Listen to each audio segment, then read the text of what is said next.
Okay, something that's really beginning to piss me off is this. Okay?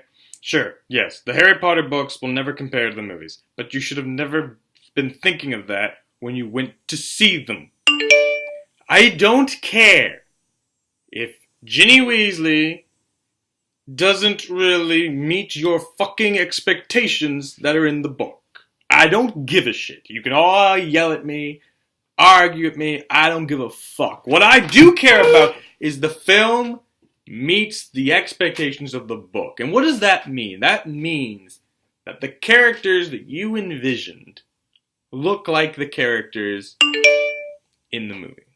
Okay, this is getting ridiculous. So, what am I trying to say? I'm trying to say that does Ginny Weasley look like Ginny Weasley? No. Or yes.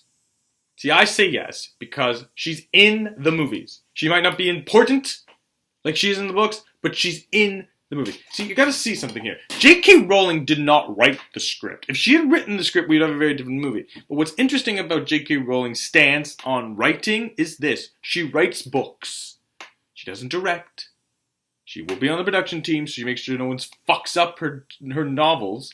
But she writes books. Now, if it was me, it'd be very different. I would be controlling the novel because I'd be the director, the producer, and possibly an actor.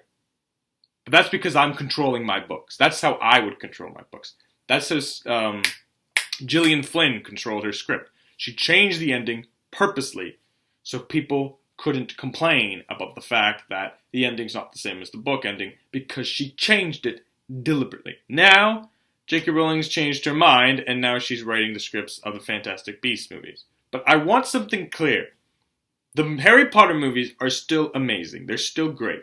They're still films we're going to cherish for till we die. But the thing is they don't follow the expectations of the book, but they still meet the requirements of the book. So I'm going to rephrase that. So they don't have to meet the expectations, they have to meet the requirements. So what are the requirements? Harry Potter has to be like Harry Potter.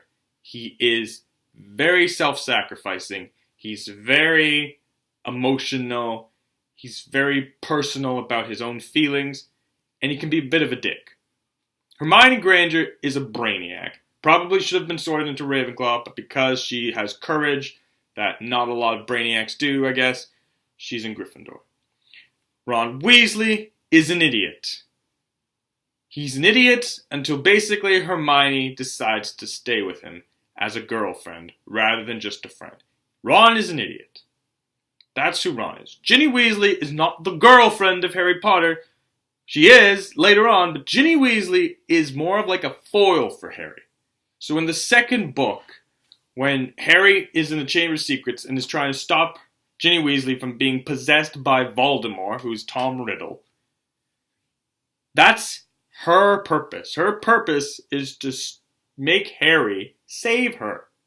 I'm not saying that's right. I'm not saying that's wrong. I'm saying that's what happens in the book, and that's what happens in the movie. Also, in that movie, Ginny defends Harry. When Malfoy is trying to bully Harry, as usual, Ginny goes, "Leave him alone."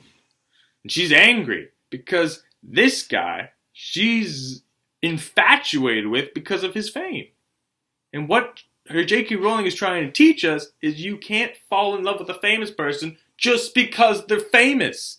You have to fall in love with them because they are the person you want to be with for the rest of your life. J.K. Rowling really cares about love, okay? And it's indicated in the books, and it's indicated in the movies. You can't say Ginny Weasley is just a girlfriend, because she's not. Every time you see the Weasleys, Ginny's there. Why? Oh, I don't know. Maybe because that's Ron's sister.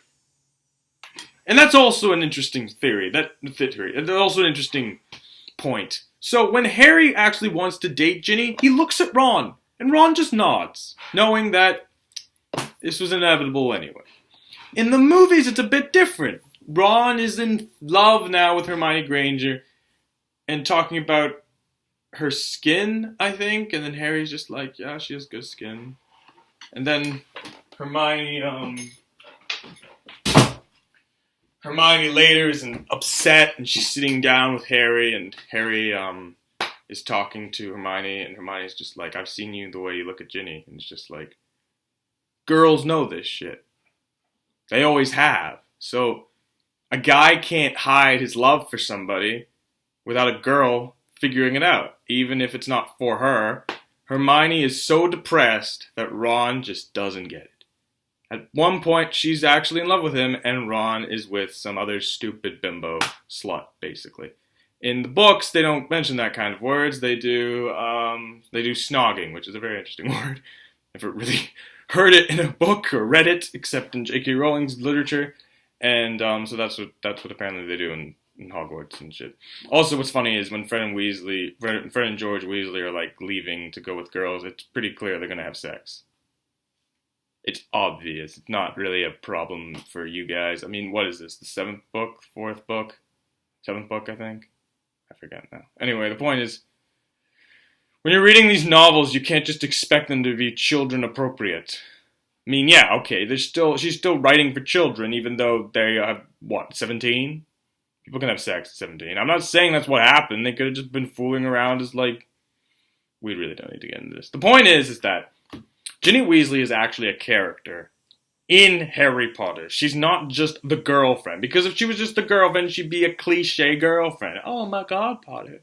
Don't hurt yourself. I still love you. Like, fuck that. No, Ginny is stronger than that. And that's why Emma Watson doesn't want to be naked. Because of the fact that she wants to establish her Hermione role. That is her biggest role so far. Yes, she's been Belle. Yes, she's been other characters. But her biggest role has been that.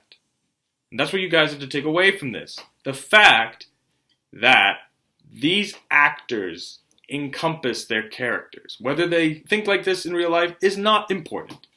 What matters is that they portray J.K. Rowling's characters the best way possible. I'm not saying someone could do it better. I'm just saying that that's how they did it. So now, shut the fuck up.